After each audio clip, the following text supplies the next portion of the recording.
ఏమ్మా ఈ రోజు నాకు చాలా సంతోషంగా ఉందమ్మా. ఏం నాన్న సెలవులు పొడిగించారా? అయ్యో కాదమ్మా. మరే గుడి దగ్గర పలారం పెట్టారా నాన్న? అబ్బా అది కాదమ్మా. మరి ఎక్కడన్నా కన్నం వేసావా నాన్న? నేను ఎలా కనపడుతున్నా అమ్మా నీకు? నా చిన్న కొడుకు లాగా. మరి నా గురించి నీకు తెలీదా? అందుకే భయపడుతున్నా. అంటే నేనంత ఎదవనా మమ్మీ?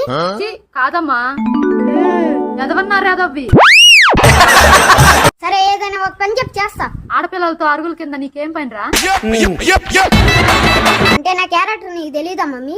కావ్య వాళ్ళ అమ్మ నాన్న ఇందాక వచ్చేళ్ళారా? మమ్మీ నీ కొడుకు ఎప్పటికీ తప్పు చేయడు. మరి డైలీ పక్కలో పాస్ ఎందుకు వస్తున్నావురా? ఇలా కాదు కానీ ఆమెను కోరుకోమని. ఇంకోసారి ఆడపిల్లలతో అరుగుల కింద కూర్చోనని మాట.